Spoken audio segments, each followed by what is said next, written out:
We are in session 10 of the Gospel of Matthew, and we're going to take two chapters, chapters 14 and 15.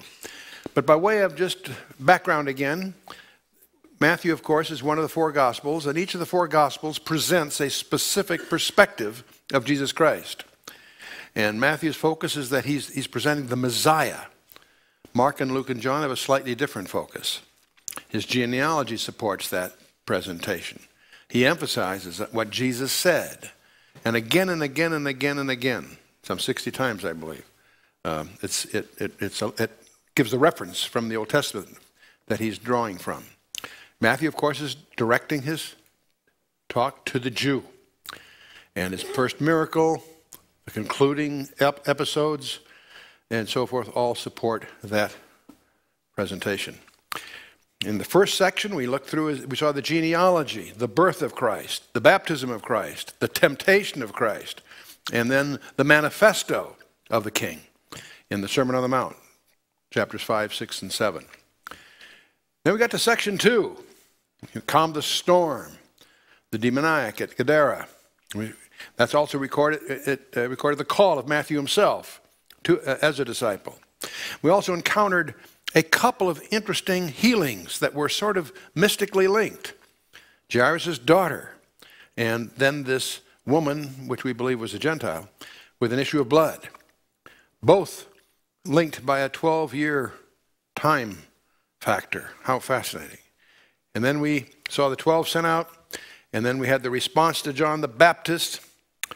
And then in chapter 12, we dealt with the Sabbath issues and encountered the unpardonable sin. But the main point of section 2, or I should say maybe chapter 12, is that it's a major, major turning point in the entire Gospel of Matthew. Because from that point on, he speaks only in parables. And up till then, he's presenting the kingdom to Israel, and he's rejected, not just at the cross, far in advance of that, when they start attributing, when the leadership attributes his miracles to Satan. And so that's when Jesus shifts gears, and from that point on speaks only in parables when he's speaking to the public. And so, and that leads you to the chapter 13 we had last time, the 7 kingdom parables, the sower and the 4 soils, the tares and the wheat. Most of us have heard a lot of sermons on those that are probably right on the mark, but then we get to a couple of strange ones. The mustard seed, the small plant that becomes a monstrosity, so even the birds of the air come in its branches. The woman in the leaven, who does the horrifying thing of putting leaven in the 3 measures of meal, the fellowship offering. And then the treasure in the field, and this very strange one, the pearl of a great price, a pearl being non-kosher, a non-Jewish thing. And the last several, of course, turn out, if studied carefully from a Jewish point of view, have typically the very opposite insights than are usually brought out in Sunday school type sermons. And then the dragnet, pretty straightforward. What we also took a look at, refreshed ourselves a little bit on Revelation 2 and 3, the 7 letters, 7 churches, and we noted how they, since they were written by the same guy that's giving the 7 parables, there's no surprise, perhaps, that there's some very provocative parallels between those. And we went through all that last time. And we also highlighted the perspective that those 7 churches that Jesus wrote letters to profile strangely. They have 4 levels of meaning: direct, local, they did then. They're also admonitory. All churches are to read all 7 letters because they have elements of all of their good and bad points. And the third thing then was personally, that there's a lesson for each. He that hath an ear, let him hear what the Spirit says. In other words, every one of us individually have an individual application. Those are 3 straightforward things. But there's a 4th level that's rather startling. And that we discover that they also lay out the history of the church in advance. If they were in any other order, it wouldn't work. But the apostolic church was followed by the persecuted church. And what Satan couldn't accomplish by persecuting the church, he accomplished by having the church marry the world. And the Pergamos speaks to that. And from there we go to the medieval church, the denominational church, the missionary church, and probably one that's descriptive of our day, the apostate church. Anyway, as we look at the 7 churches, we also discovered Paul wrote 7 churches. 13 letters, 3 were doubles, 3 of the addressees were pastors. That leaves 7 churches. And strangely enough, they also have an astonishing parallel to each one of these that we could take time, but I won't. You can read. This is by way of just warm up and review. In this lesson, we're going to encounter the family of Herod. And if you're reading your Bible and you get confused about which Herod are we talking about and who is the descendant of whom, you shouldn't be surprised, because there are all kinds in this family that have the same names. You have nieces marrying their uncles, their granduncles. You have so much murder, so much cross intrigues, that it is a study in its own right, if you care to go really through that. And I thought I'd try to get a good summary of it just to get us a perspective. And I couldn't believe the bramble bush that you plunge into, but I'll try to help you a little bit. Obviously, the key guy that they're all echoes of is Herod the Great, son of Antipater, an Idumean. An Idumean, that's an Edomite. Let's realize that all the Herods were basically Edomites. They pretended to be Jews. They gave lip service to adopting Judaism, but you won't understand what's going on unless you recognize that from the beginning, Edom was the enemy of Israel, and Herod acquired his power by his intrigues with Rome. The Hasmonean Empire, so to speak, after the Antiochus Epiphanes event, abomination of desolation, Maccabean revolt took place, the Hasmoneans took over, and they had their heyday, but they're now starting to fall apart. And Rome is on the rise. And many of these intriguers take advantage of the fact they recognize the power of Rome, and they ingratiated themselves to Rome. And so they're really in between Rome and the Jews, maneuvering themselves in a position of personal advantage. Herod the Great being the most exemplar of that.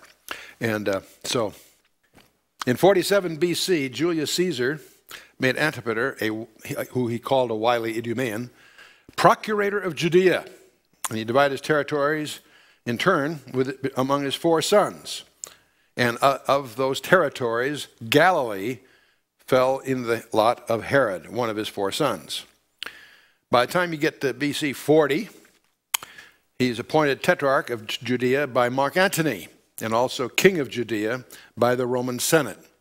And there's a whole intrigue behind the scenes as to how why Mark Antony saw in Herod an avenue of advantage to Rome in doing so. But Herod was very stern, very cruel, and he was brutish and a stranger to all humanity. This guy was incredibly a large guy, very tall, very powerful, very assertive, apparently had his way of being winsome when he needed to be, but a classic despot, if you will.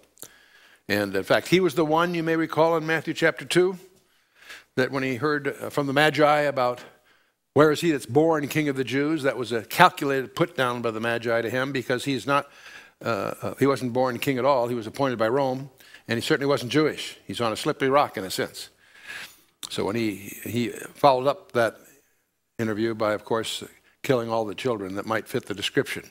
So he slew all the children that were in Bethlehem and in all the coast thereof. Not just Bethlehem, but that whole region. And he did a lot of other things. He rebuilt the city of Caesarea on the coast, which is quite a place. When you're in Israel, that's one of the things you do want to visit. And every time we visit there, it's bigger because they continually uncover more and more. And he also, the city of Samaria, which he called Sebasta, in honor of Augustus. He always did everything he could to ingratiate himself to the Roman authorities, which were distant but powerful. He restored the temple. He took the Zerubbabel temple and really totally remodeled, doubled the size of the temple area. And he started this in about 19 BC, and it wasn't really finished until after his death. In fact, not until about 64 AD, just before the fall of it altogether. And so we're going to talk about a gal that's in the picture by the name of Salome. And don't be confused, there's several of them in history, so don't assume that when you read Salome, it's necessarily the Salome you might have in mind. This Salome is a sister, was ever neck deep in the intrigues of the Herodian family, very cunning, and she succeeded in having Herod believe in her unchangeable loyalty, although the king had killed her own son-in-law and her nephew, Aristobulus, and his own son. The will of Herod, made shortly before his death, is convincing proof of his regard for his sister. That will is a much debated document, even back then. But the main point I bring this up, there are two Salomes you want to be aware of. Salome number 1 has nothing to do with this story. She was the wife of Zebedee, the mother of James and John, the sons of Zebedee. She's among the women that followed Jesus from Galilee, ministering unto him in Matthew 27 and also recorded in Mark 15. She's also the one that requested 2 seats of honor for her sons. When Christ comes in his kingdom, have one on the right and one on the left. And of course, Christ rebuked her, and she shared that rebuke, obviously. This all will occur when we get to Matthew 20.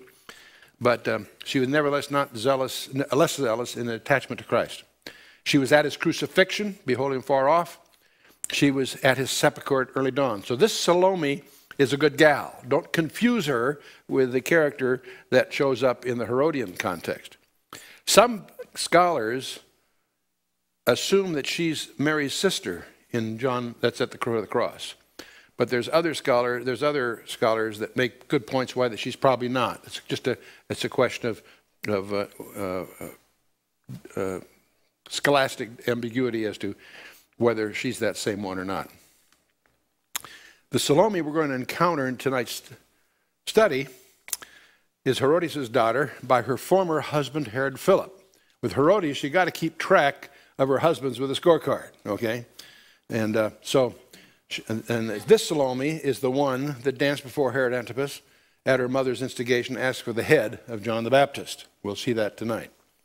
She also married first Philip, Tetrarch of Trachonitis, and then who was her paternal uncle, and then Aristobulus, the king of Chalcis. These are later guys and later. Anyway, Herod the Great. After the death of the sons of one of his wives, Mariamne,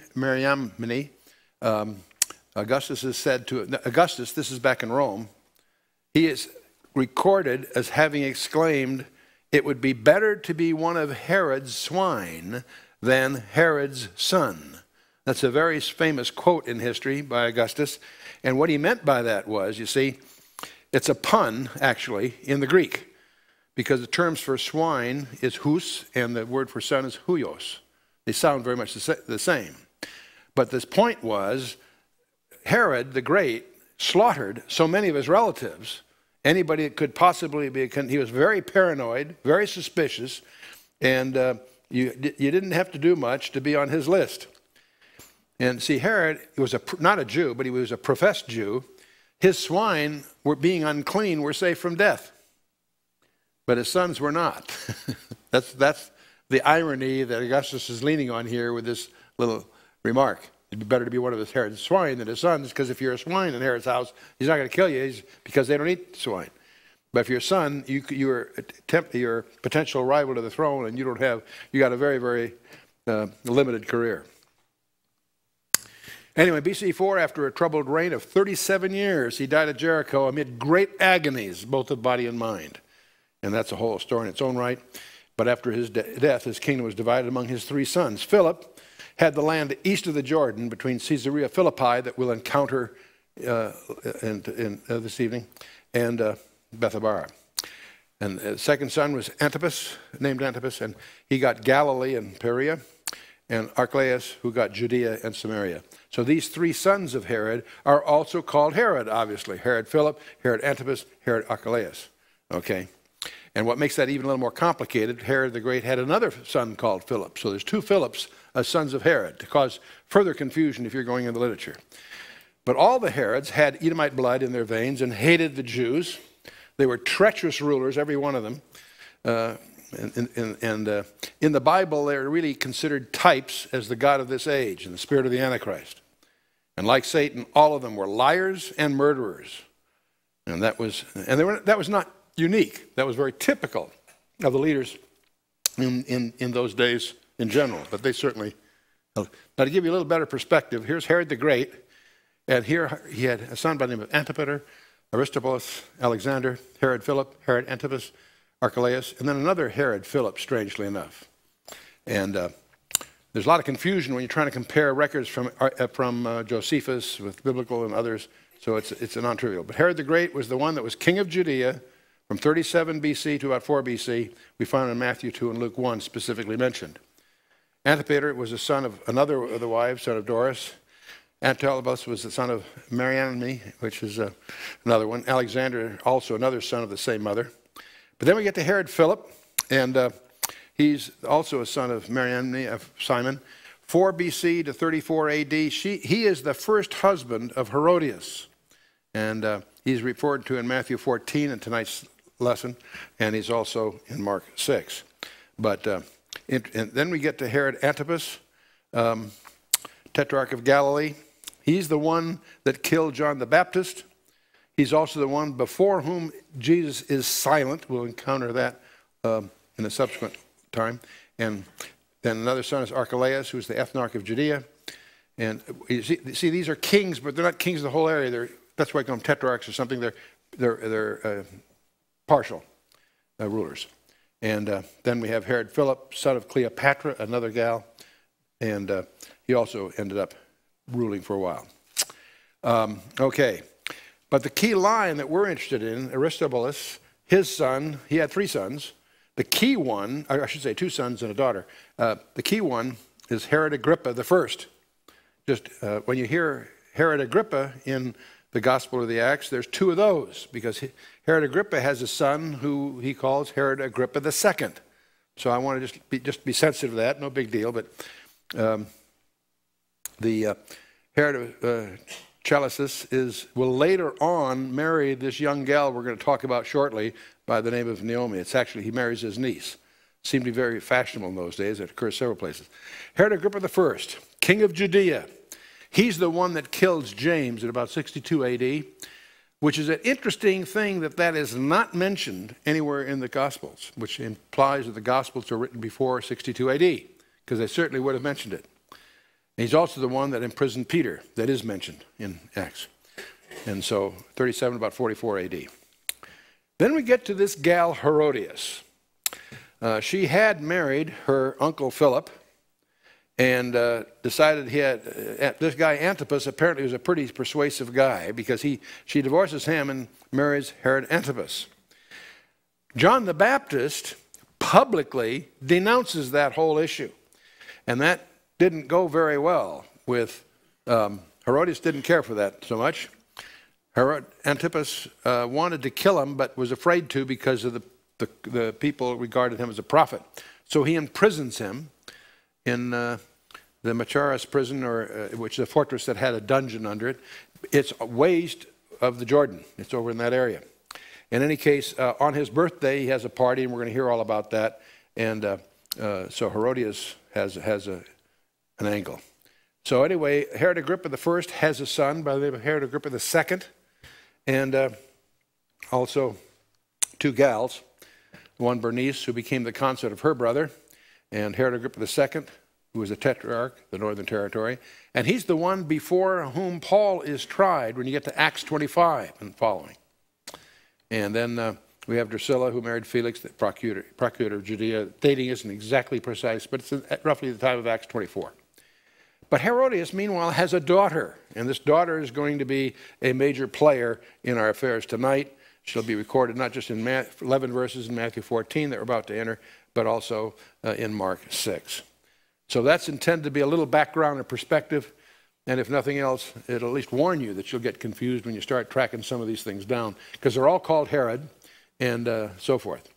Anyway, Matthew chapter 14, verse 1. At that time, Herod the Tetrarch heard of the fame of Jesus and said unto his servants, "This is John the Baptist. He is risen from the dead, and therefore mighty works do show forth themselves in him."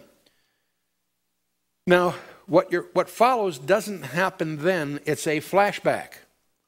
The reason he thinks that when he hears about Jesus, that it's John the Baptist raised from the dead, because long before this, John the Baptist has been killed. You with me? What we now have is like a little flashback scene going back to explain why he thinks John the Baptist is risen from the dead. You follow me? So when you get to verse 3, it's like a flashback. For you and I, that's pretty typical. You hardly can see a movie these days without a flashback. You know, it's a common technique in communication. But for many people, they get confused because they don't realize that this is not chronological. This is a look back now. Going back, for Herod had laid hold on John and bound him and put him in prison for Herodias' sake, his brother Philip's wife. She had divorced Philip and was the consort, as we would consider, of Herod. And John the Baptist made a public thing of that. John had said to him, "It is not lawful for thee to have her." And it was the Herodians were professing to be Jewish. They weren't really, but they would subscribe at least to the appearances of Jewish law. And this was prohibited in the law. And John the Baptist is calling them out on this. It was not a politically correct thing to do. John the Baptist never graduated from seminary and never had any benefit of how to engineer a user-friendly sermon. Okay? John had heralded the coming of the king and had faithfully preached God's truth. Christ must increase and he must decrease. Remember in John chapter 3. Any Christian who is faithful to the word of God, as John was, will suffer persecution. One of the things we need to recognize, whenever a pulpit starts to get really popular, that in itself isn't bad, but it's a flag. You want to check carefully, why is it popular? Is it shaving the gospel? Is it compromising the gospel? There are Bible translations that are incredibly popular today. They would say, well, they're paraphrases. And I can still hear Walter Martin bellow from a pulpit once. Would you paraphrase God? The paraphrases are useful. They sometimes can be read and gain insight. But there's a huge, huge bridge you've got to cross if you're going to call it the Word of God. When you say the Word of God, what you're implying is that it's God's Word. Now, admittedly, he didn't speak English. It's Hebrew and Greek in the text. But you're then faced with simply how faithful is that translation. And some of these paraphrases may be very useful, very comfortable, and have appropriate places in many places. But they should be accompanied with some diligence to discern the difference between a paraphrase of a story and the Word of God. Especially as you really study the Word of God, you find that it is laced with wordplay, it's laced with deliberate puns, and it's been designed deliberately by God himself to have several layers of meaning. So when you try to translate anything, even in one level, you got a lot on your hands. And so, does that mean you have to know Hebrew and Greek to get the most out of it? No, not today. Because there are all kinds of techniques that you can use to find out what the text really said, and through a good exposition or exegetical commentary. And so God always rewards diligence. But in any case, getting back to the issue here, the world is not the friend of the Christian. Who's the god of this world? I didn't hear you. Satan, you betcha. Okay. And we need to remember that. One of the things that, especially in these days, as we watch the news, as we watch the return of elections, not just in the U.S., but in other countries, we need to remind ourselves that all of this that's going on is spiritual warfare. And as we watch the strange decisions sometimes that it seems comes out of the courts or out of the Congress, you need to realize that all those things are the result of spiritual warfare. Sometimes we win, sometimes we lose in a sense, or at least on the face of it. As we worry about Israel, as we force them into untenable positions, and as their thirst for peace raises up leadership that has no backbone, no strength, certainly no sense of God's will. You do get the impression there's not enough people that go to the Knesset that are carrying Bibles, not like the old days. So those are all issues. You need to remember that the world is not the friend of the Christian. The world is not the friend of God's people, Israel, either. Let's be just aware of that. Let's move on. The world rejected the king and will also reject his messengers. It should not surprise us that, what Satan accomplished back there will be things he'll try to accomplish here. Right, moving on, Matthew chapter 14, verse 5. Speaking of Herod and his dilemma is what to do with John the Baptist, it says, when he would have put him to death, he feared the multitude because they counted him as a prophet. So strangely enough, that John the Baptist preached the gospel, and it's interesting, the crowds, so many crowds came to see his baptisms, you may recall, that the temple had to send an inquiry team, find out what's going on. Now, what makes that impressive, if you've been to Israel and have gone from Jerusalem to Bethabara, the Jericho area, you know, that's about 20 miles of tough desert. And people on foot, they didn't have a rental car in those days. People that left Jerusalem, the temple area, to go hear John the Baptist went 20 miles on foot. And there were so many doing that that the temple sent an inquiry team. So John the Baptist, despite his, in fact, and probably because of his uncompromising style, had drawn a real crowd and still did. And so that even though the leadership, like Herod, would love to have got him out of the way, he was nervous because the multitude was a voice to be reckoned with too. It's interesting, too, that even today, we read these articles in the magazines that are confused. They can't understand why the denominational churches are sort of drying up, and yet these mega churches are blossoming. The dots they don't connect is the mega churches that are blossoming are typically ones that are preaching the Word of God. People are hungry for the Word. That's one of the reasons that so many people are meeting in homes, because they want to learn their Bible. And you can't do that with a 45-minute sermon once a week. And so there's a groundswell, not just in the U.S., all over the world, of people meeting in homes, small fellowships, pray together, have a potluck meal, and then go through the Word of God, verse by verse, book by book. Anyway, when Herod's birthday was kept, the daughter of Herodias danced before them and pleased Herod, whereupon he promised with an oath to give her whatsoever she would ask. His birthday, big party. And it was very typical of these parties to really try to do something really wild. And I'll explain a little bit more about her in a minute.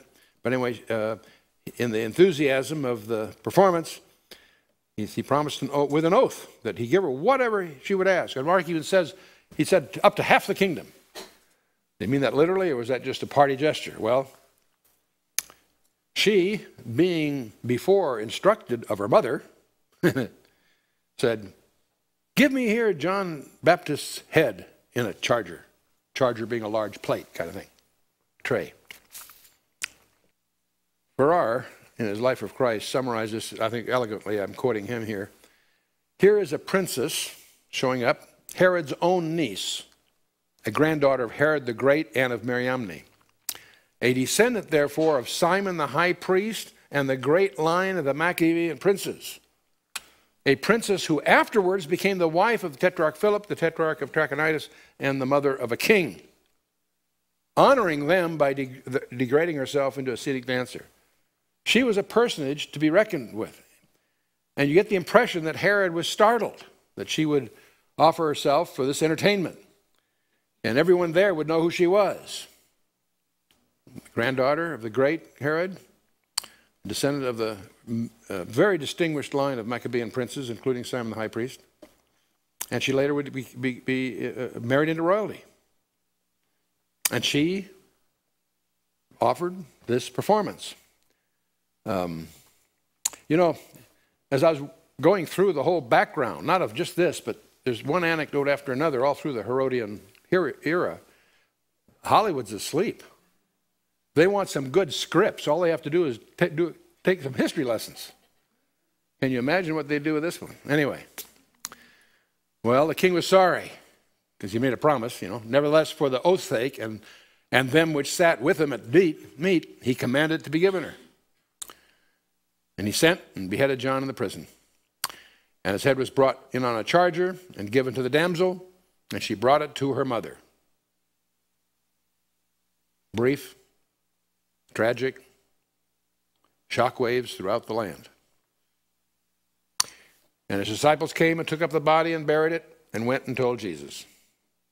When Jesus heard of it, he departed thence by ship into a desert place apart. And when the people had heard thereof, they followed him on foot out of the cities.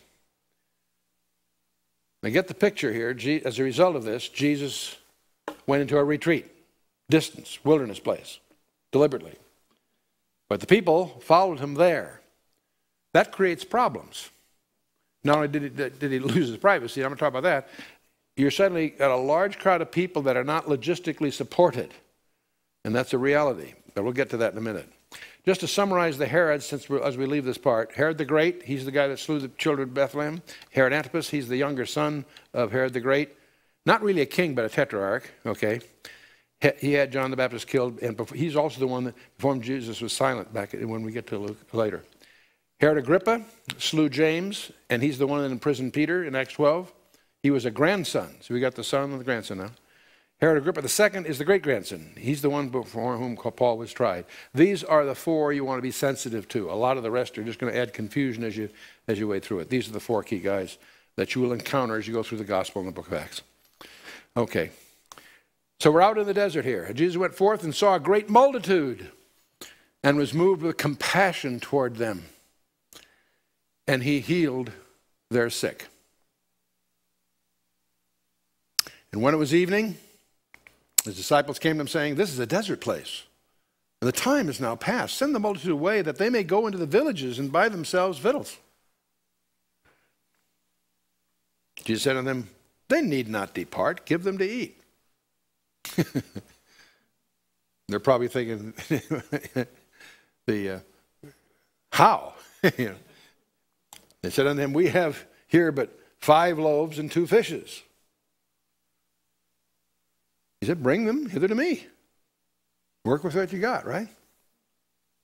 And he commanded the multitude to sit down on the grass, and took the 5 loaves and the 2 fishes. And looking up to heaven, he blessed and brake, and gave the loaves to his disciples, and the disciples to the multitude. And they did all eat, and were filled. Wow. And they took up of the fragments that remained 12 baskets full. And they that had eaten were about 5,000 men, beside women and children. They call this the feeding of the 5,000. Sounds to me more like it's between 10 and 15. You got 5,000 men. I'm assuming there's going to be about the same number of women, and there's some number of children, apparently. The feeding of the 5,000, as they call it. And straightway, Jesus constrained his disciples to get into a ship and to go before him unto the other side, while he sent the multitudes away. In other words, he sent them on the ship. He didn't go with them. He constrained his disciples to get into a ship. They didn't want to. Why? They knew a storm was coming, probably. Huh? These guys are fishermen. They're fools. They don't want to go on a ship trip. Well, but he says so. Okay. He constrained them to get into a ship and to go before him unto the other side of the Sea of Galilee, while he sent the multitudes away. And when he sent the multitudes away, he went up into a mountain to pray. He went up into a mountain apart to pray. And when the evening was come, he was there alone. Disciples out in the middle of the sea, right? Crossing the lake. But the ship was now in the midst of the sea, tossed with waves, for the wind was contrary. You can almost hear him mumbling, "I told you so." And in the 4th watch of the night, Jesus went unto them, walking on the sea. And when the disciples saw him walking on the sea, they were troubled, saying, "It's a spirit." And they cried out for fear. I can understand that. How would you feel, huh?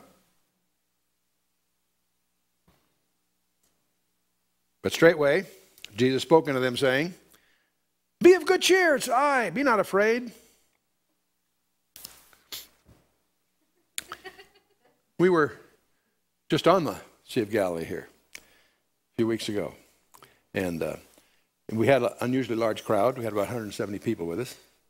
And so we wouldn't fit in one of the usual boats they used. We usually always go on one of these boats, get out to sea, and do a little Bible study, and then cross over and have some what they call St. Peter's fish on the over up on the north edge. And well, in this case, because we had so many, we had two boats or ships. And because we usually do a teaching out there, we put the two. They tied them together for a while. And I'm one of these guys that I always explain, being a Naval Academy guy, how I was always so disappointed when I see the Sea of Galilee. I should say the first time I saw the Sea of Galilee, I was disappointed because it looked so small. Well, it's, 7 miles across, 13 miles long. It's not a sea, it's a lake. In fact, it really is. It's mistranslated.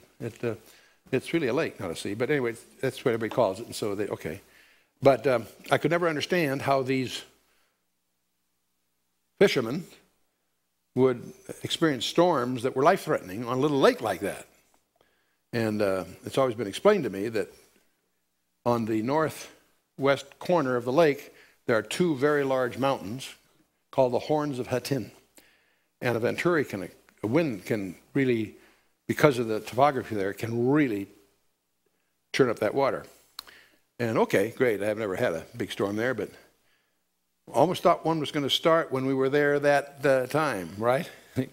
Some people, yeah, finally get my wish. Yeah, several people that are here were with us there then, and it got rough enough that people got a little concerned. But it was interesting because we had a little taste of what we're talking about here. And it wasn't that big a deal, but still, it made the point. And I should mention something else though. For that whole day, which was raining in general, there was a little patch of sky, open, blue sky, with sun that would follow us. When we went on the north, wherever we were, and we went all the way around the lake for other things to do the baptism stuff, we were, and everybody's, ooh, wow. And I just said, sure, we called ahead, no problem. And so, anyway. But here it is, it's night. I assume there may be lightning flashing and so forth. It's a stormy type, it's a very turbulent time. And they spot Jesus at night walking across the water. And that disturbed him. And here's Peter, of course. Peter answered and said, Lord, if it be thou, bid me come unto thee in the water. He wanted to play. You want to do that? Hey, let me do that too. That's Peter, isn't it? And we always call him ready, fire, aim, Peter, We always say he had foot and mouth disease. The only time he opened his mouth was to change feet, But in this case, he's just enthusiastic, and that's great, And in fact, it's to be encouraged. And Jesus said so. Come on, Peter. Great, the water's fine. And when Peter was down out of the ship, he walked on the water to go to Jesus. So far, so good. Wouldn't you like to have tried that? Would you? Can you picture yourself in the boat with a bunch of your buddies and Jesus coming? And would you have the guy say, hey, if that's you, call me. I'd like to come too. I won't ask for a show of hands, I think some of us would want to do that. Some of us say, well, I'll read about it tomorrow. That's fine. And when he saw the wind boisterous, Peter, and he was afraid. And beginning to sink, he cried, Lord, save me. And immediately Jesus stretched forth his hand and caught him and said unto him, O thou of little faith, wherefore didst thou doubt?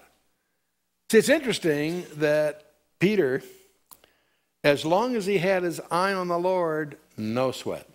He was walking, it wasn't an illusion, he was walking on the water. But when he looked around and realized where he was, he got shook up. I think there's some lessons for all of us here. And I think it's so straightforward, it hardly deserves a lot of elaboration. I think you and I, when we're in a storm, as long as we're keeping an eye on him, we're in good shape. And that's easily said, but it takes focus, it takes commitment. We need to remind ourselves what it's really all about, and it's always, always, always all about him. Lord, save me, he said. And Jesus did. Immediately, Jesus had stretched forth his hand, caught him, said unto him, O thou of little faith, wherefore didst thou doubt? And when they were come into the ship, the wind ceased. Interesting episode.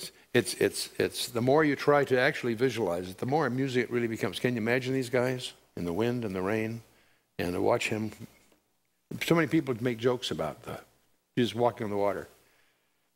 We were having a Bible study lesson about the Gnostics, and the Gnostics in the first, second century had all these strange ideas about Christ, that he really wasn't Christ, and some said he really wasn't in flesh. He was just a spirit.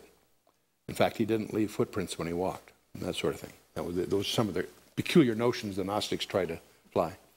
And during the Bible study, I said, well, we know there's at least one case when he didn't leave footprints. What? Where? Well, in Matthew 14. He didn't leave footprints. He walked on the water. He didn't leave footprints. Then they which were in the ship came and worshipped him, saying, of a truth, thou art the Son of God. It's interesting that these guys may have missed some points here and there, and we sometimes get frustrated by the fact they somehow often just didn't get it, on the one hand. On the other hand, can you imagine being there in the presence of a person that was the one that created the universe in the first place? Can we imagine that? Can we imagine what it was like sitting around a fire on the beach with him? Catching the nuances, catching the humor. And then can you imagine an experience like this where he commands the storms? I mean, wild, wild stuff. People say, gee, you really believe those stories about walking on water? Absolutely. We don't believe he was the Christ because he walked on water. We believe he walked on water because he was the Christ. People get that backwards. You can establish that he was Christ on absolute grounds, logical grounds. Once you come there, then these things take on a whole new meaning. And when they were gone over, they came into the land of Gennesaret. And when the men of that place had knowledge of him, they sent out unto all that country round about, and brought unto him all that were diseased, and besought him that they might only touch the hem of his garment. And as many as touched were made perfectly whole. Man, I like to underscore all that were diseased. As many as touched him and so forth. You know, we have these little episodes recorded in the Gospels. We shouldn't get the impression that they were the only times he did this. They were ones that had certain points to be made. He apparently healed everywhere he went in large-scale basis. And here again we have the hem of his garment. This should echo back that story, the study we had about hems, the woman with the issue of blood, and so forth. Again, the hem being the emblem of rank in that community. And touching the hem of his garment is analogous to touching his the outward expression of his rank. And okay, now there's a story. We've had little episodes here, right? And those are fine. Those are solid. No problem. But you may recall in the Hebrew hermeneutics, see, pattern is what their prophecy is pattern. And Matthew is a Jew. And he is writing to a Jewish audience. So we might be alert a little bit here for what's called a remez. You may recall there's four levels in the Jewish hermeneutic. You know, the Peshat, which is the direct meaning of the story. There's the remez, which is the allegorical hint of something deeper. There's the darash, which is the personal application of the story. And nothing here escapes us. We can pretty much get the idea of how these might apply to our lives. But often there is a fourth level, a mystical level. And the remez, which basically means a hint of something deeper, let's explore that. Why are these stories we have here in this particular order? These aren't necessarily precisely the order they occurred as we compare gospel with gospel. In chapter 12, the main event there was Jesus is rejected by Israel, right? We made that point in chapter 12. Chapter 13, we're introduced to a mystery that had been hidden before the foundation of the world, the church, expressed in 7 kingdom parables, right? That's by way of review. In this chapter, we have a couple of stories occur, and is it possible that in the Jewish mentality at least, there is some layers of insight that are tucked underneath these stories that we might miss if we go too quickly? Let's pause for a little bit. Herod, where does he fit in? Well, Herod is a usurper. He's the king of this age. And incidentally, he's living in open adultery. Really? What has that got to do with anything? Then he slaughters a prophet at the request of a woman, right? Ooh, that's interesting. John was the closing of the Old Testament. Next, people were fed in the wilderness. And what's left over afterwards? 12 baskets, which I submit to you is somewhat of a Jewish symbol. When you think of 12, you think of 12 tribes, right? Even the 12 apostles' destiny was to rule judge the 12 tribes. Paul was the apostle of the Gentiles, not of the 12. The 12 were Israel. So the 12 suggests it's a Jewish symbol, as is underscored in Revelation chapter 7, where we have 12 tribes sealed. The Lord deliberately sets them up in a boat to go in the middle of the sea, right? Boats typically, typologically, if you will, after one boat, Noah's Ark. The word kafar in Genesis is translated pitched, but everywhere else that same word in the Hebrew is translated atonement. Ooh, what's going on here? The sea is a type of what? The Gentile nations. Isaiah tells us the wicked are like the troubled sea when it cannot rest, whose waters cast up mire and dirt. In Daniel 7, these Gentile beasts come up out of the sea. In Revelation 13, we have 2 players at the end time, one out of the sea and one out of the earth. Some scholars suspect that one may be a Gentile, one may be Jew, for other reasons. And what's the Lord doing while his are on the sea being tossed in this boat? He's up on a mountain praying. Really? Mountain's a type of government. Remember Daniel 2? So Jesus is on the mountain interceding for a boat on a stormy sea. How interesting. Peter is the called out one, right? And while the called out assembly is focused on him, they are fine, but when they take their eyes off him, they sink, right? How interesting. Do you see a dispensational overview here? I can spell it out, but my feeling is you either see it or you don't. I wouldn't try to sell it on you. I think it's very provocative. I think that there's a parallel here, a foreshadowing, if you will, dispensationally. Let's move on to chapter 15.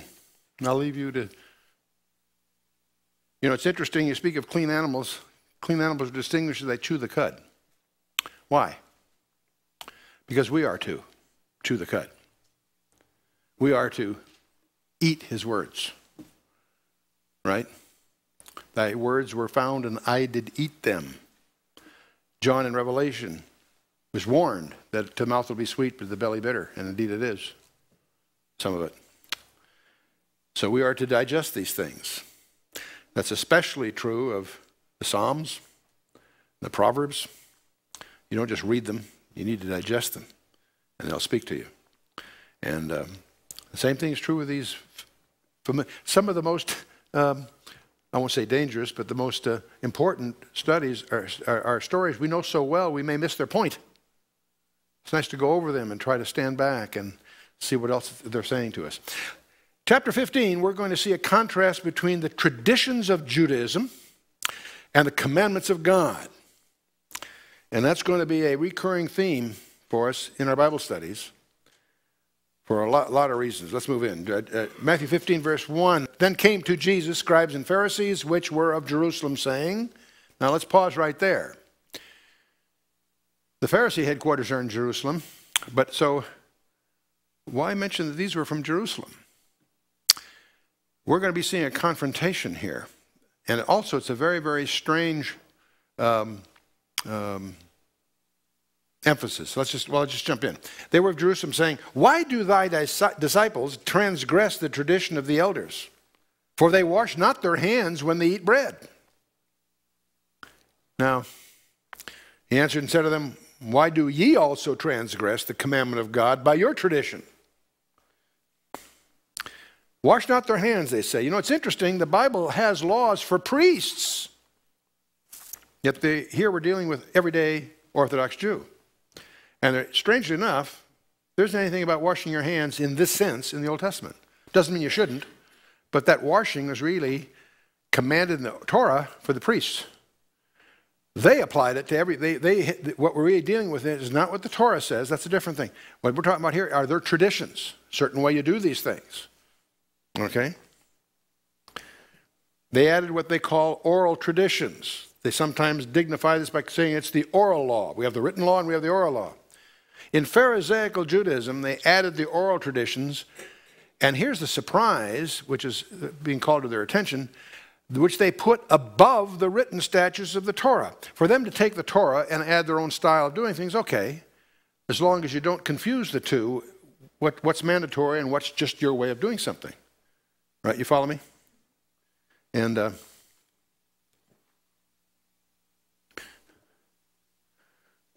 Avi Lipkin tells of two Jews that were arguing about when you say the Shema, which is the great commandment in Deuteronomy 6. When you say the Shema, are you supposed to stand or are you supposed to sit? And they argued. And we got to go to the rabbi and get this resolved. And so they go to the learned, aged, super rabbi available to them and said, "Rabbi, we have a problem. We need to know, when we say the Shema every day, do we stand or do we sit?" And the rabbi thought about it and says, "Well, there isn't a clear leading on that one way or the other.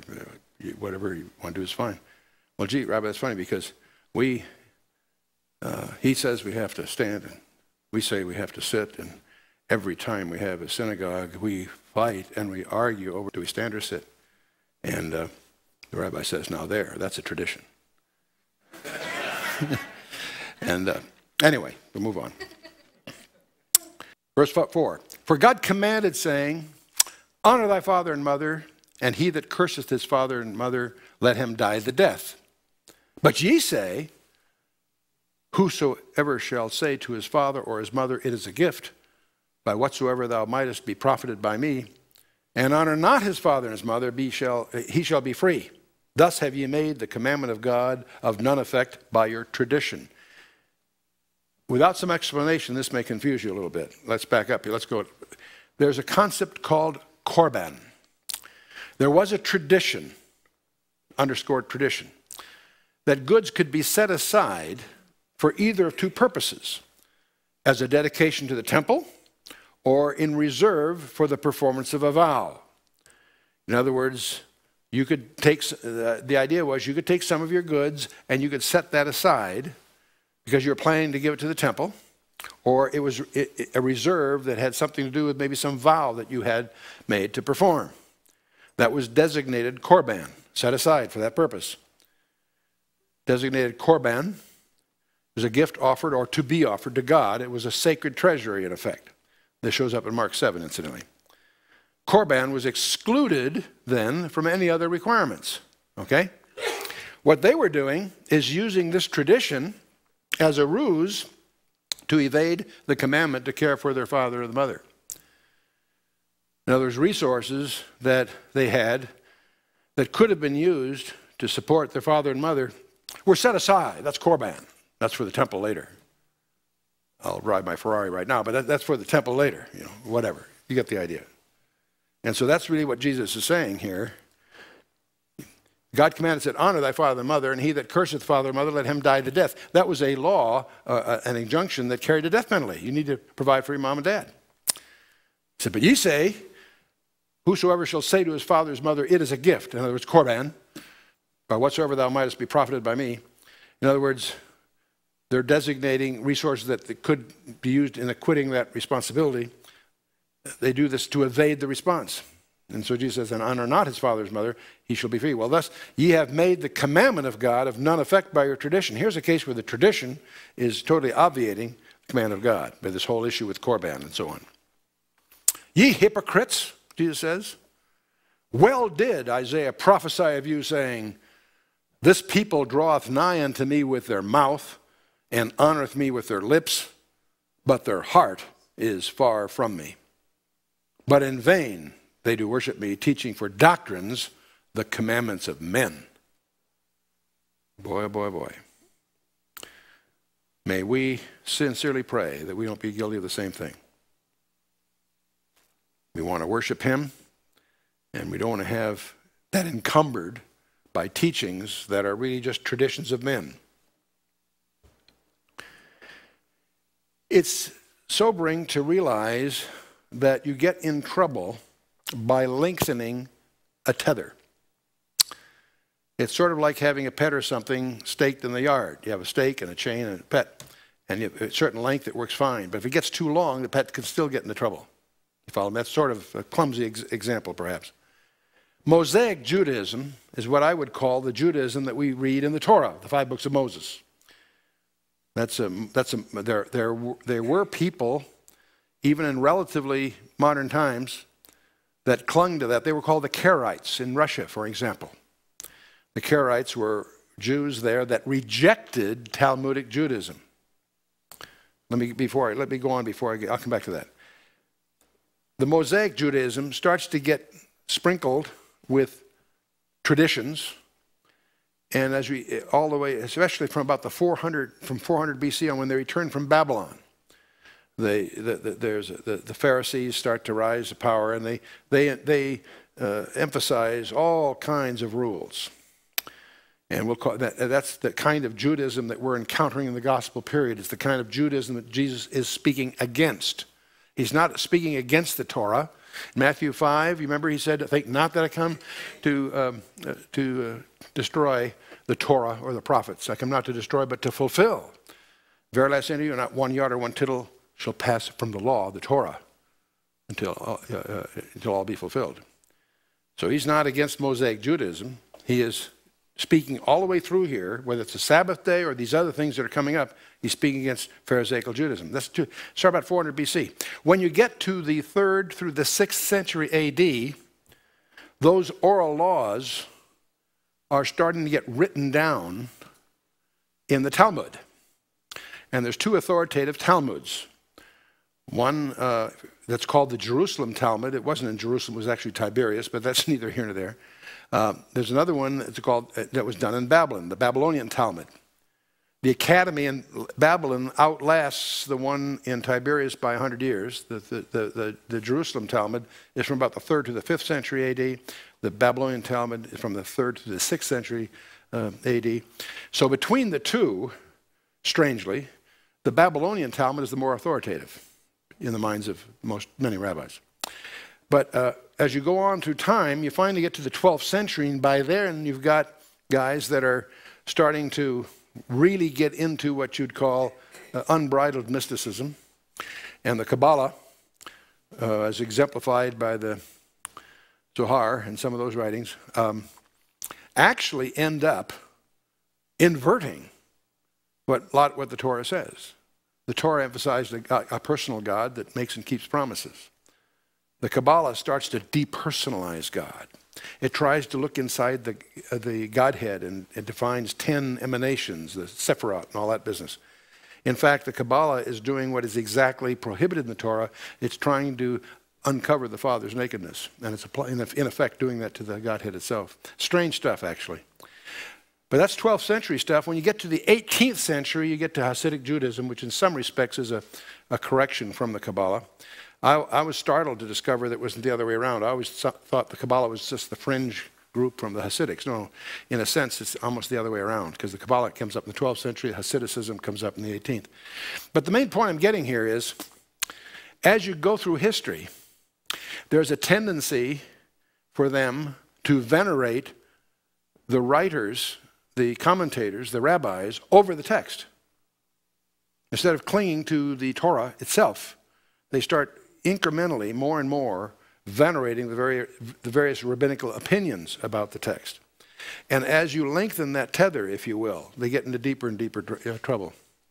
And we're seeing in the gospel period the Pharisaical Judaism being attacked by Christ. There were people in the 6th, 7th, 8th, 9th centuries in Russia that rejected Talmudic Judaism, and they went back, as best they knew how, to Mosaic Judaism. They were called Karaites, after the word kara in the Hebrew, which means literally reading, literal readings. I'll tell you what's so fascinating about this when I first ran into these guys, is they were exempt for all the persecutions in Russia on the Jew. If you were Jewish in Russia, you were doubly taxed and you were subject to the pogroms, among a lot of other things. It turns out that was not true of the Karaites. The Tsar felt they were different. We're not talking about them. We're talking about those guys, Talmudic Jews. They're the ones, which were most of them, of course, that got caught all those troubles throughout those centuries, all those things that are echoed, if you will, in the Fiddler on the Roof and those kinds of perspectives. But the point is that was Talmudic Judaism that they're aiming at, interestingly enough. I thought that was kind of interesting. Anyway, moving on. Jesus, he said, he called to the multitude and said unto them, hear and understand. Not that, see, they've been criticizing me washing the hands, the Pharisees were. Now he's addressing the crowd that's around. He called a multitude and said unto them, hear and understand. He's not talking to these turkeys, okay? Not that which goeth into the mouth defileth a man, but that which cometh out of the mouth, this defileth a man. That's his point. Then came his disciples and said unto him, knowest thou that the Pharisees were offended after they heard the saying?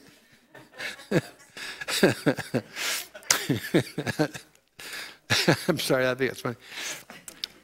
But he answered and said, every plant which my heavenly Father hath not planted shall be rooted up. Boy, let's think about that one for a minute. Every plant which my heavenly Father hath not planted shall be rooted up. Anything you're doing for God is good. Anything else is gone. Wood, hay, stubble. Boy, that one sentence we could spend an hour devotional on, thinking that one through, about the things in our lives, our priorities in our life. Every plant which my heavenly Father hath not planted shall be rooted up. Only what the Father does endures. If you're giving to a ministry, the evidence you want is not how badly they need the money. The evidence you want is their evidence that the Father is in it.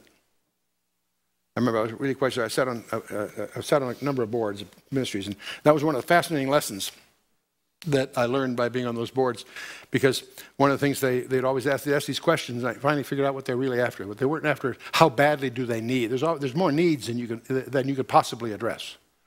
That's not the issue. The issue is there evidence God is in the action?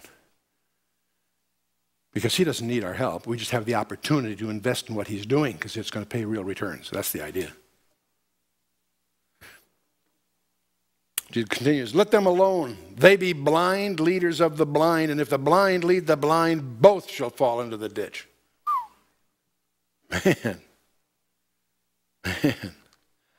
Then answered Peter and said unto him, declare unto us this parable. Oh, come on, Peter. Then answered Peter, and said unto him, declare unto this parable. And Jesus said unto him, are ye also yet without understanding?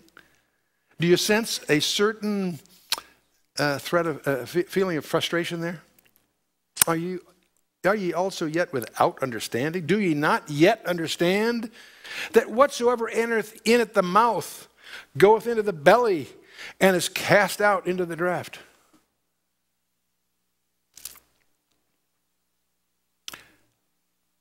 I don't want to detract from the point he's making, but every time I think about the nutritional system, I'm in awe.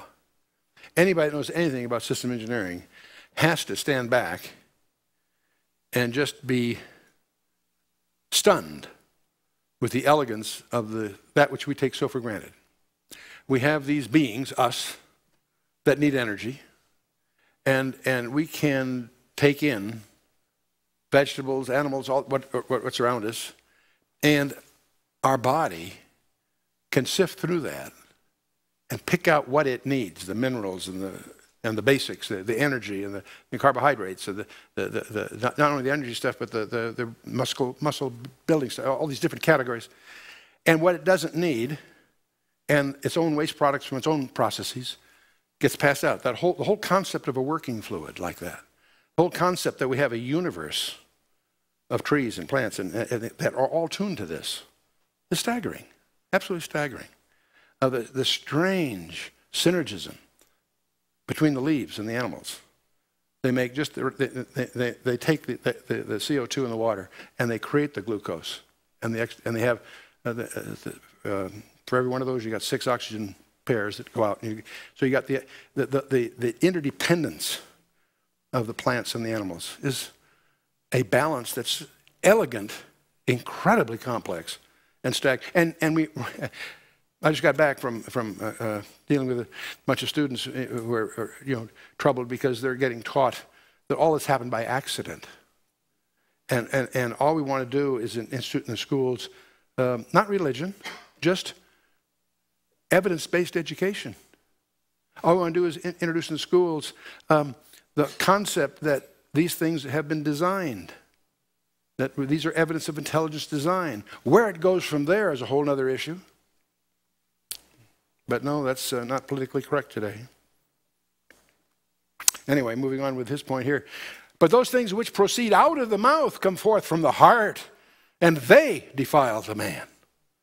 For out of the heart proceed evil thoughts and murders and adulteries and fornications, thefts, false witness, blasphemies. These are the things which defile a man. But to eat with unwashed hands defileth not a man. I still think you should wash your hands before eating, by the way. Okay. But that's man's tradition. Then Jesus went thence and departed unto the coasts of Tyre and Sidon. And behold, a woman of Canaan came out of the same coast and cried unto him, saying, Have mercy on me, O Lord, thou son of David. My daughter is grievously vexed with the devil. Understand, she's a Gentile. She's from Tyre and Sidon. Okay, that's not, we presume she's not Jewish. She's a woman of Canaan, woman of Canaan. Came out of the same coast and cried unto him, saying, Have mercy on me, O Lord, thou son of David. She's calling him, right, isn't she? Son of David. That's a title of the Messiah. She, so far, has no basis to approach him. He's a son of David. Jesus answered her, Not a word. That surprises many people. Is he unkind? The disciples came and besought him, saying, Send her away, for she crieth after us. This wasn't a one-shot thing. She's apparently, she's a clinger. She's hanging on here. But he answered and said, I am not sent, but unto the lost sheep of the house of Israel. Jesus restating his mission statement. At this point, it's focused. Doesn't get distracted. That's what he's called to, it would seem. Then came she and worshipped him, saying, Lord, help me. But he answered and said, It is not meet to take the children's bread and cast it to the dogs. Boy. And she said, Truth, Lord. Yet the dogs eat of the crumbs which fall from their master's table. Man. The word here in dogs, by the way, is puppies, little dogs. It's not goy like goyim. This is Greek, and it's the small little puppies. You notice, too, that she addresses him not as a son of David. Then came she and worshipped him, saying, Lord, help me. In this case, more all-inclusive here. And he still points out there's an issue of priorities here. And she said, Truth, Lord, yet the dogs eat of the crumbs which fall from the master's table. Then Jesus answered and said unto her, O woman, great is thy faith. Be it unto thee even as thou wilt. And her daughter was made whole from that very hour. The real point of all this, it was an exception to the primary mission. That mission is going to change, of course. And Jesus departed from thence and came nigh unto the Sea of Galilee and went up into a mountain and sat down there. And great multitudes came unto him, having with them those that were lame and blind and dumb and maimed and many others, and cast them down at Jesus' feet, and he healed them. Insomuch that the multitude wondered when they saw the dumb to speak, and the maimed to be whole, and the lame to walk, and the blind to see, and they glorified the God of Israel. Can you imagine? And Jesus called his disciples on them and said, I have compassion on the multitude because they continue with me now 3 days. 3 days, get this, and have nothing to eat. See, here we are again in a logistic situation, huh? And I will not send them away fasting, lest they faint in the way. The disciples said unto him, Whence should we have so much bread in the wilderness as to fill so great a multitude? Jesus said unto them, How many loaves have ye? He said, 7, and a few little fishes. He commanded the multitude to sit down on the ground. He took the 7 loaves and the fishes and gave thanks and brake them and gave to his disciples, and the disciples to the multitude. Same pattern. To the disciples giving it out. Okay? And they did all eat, and were filled. And they took up of the broken meat that was left 7 baskets full. And they that did eat were 4,000 men, beside women and children. Here again, they call it the feeding of the 4,000. It's more than twice that. And he sent away the multitude and took a ship, and they came to the coast of Magdala. Magdala is right on the northwest corner of the Sea of Galilee. Feeding the multitudes. Remember we had 5,000, as it's called in Matthew 14? They were predominantly Jews. These are predominantly Gentiles. The others, the 5,000 took place in Galilee at Bethsaida. 4,000 took place at Decapolis in the Gentile turf. 5 loaves, 2 fish in the 5,000. 7 loaves, a few fish in the 4,000. 5,000 had 12 baskets left over, right? The 4,000 had 7 baskets left over. What do you infer from all of this? One was in the spring of the year. One is in the summer of the year. Okay? In the spring of the year, you have Passover. In the spring of the year, the 5,000 is very Jewish all the way through. You get the picture? This is very Gentile all the way through. And it's in the summer. That's why I always get so interested in one of the 7 feasts of Moses. There's one in the summer. Got the spring feast, got the fall feast. There's one in the middle. The Feast of Pentecost, Feast of Shavuot. I won't go down that here. One, the crowd was with him 1 day. The other, the crowd was with him 3 days. What does 3 days remind you of? Your second guess doesn't count. Okay. Just by way of review, Herod the Great, just way of review, slew all the children of Bethlehem.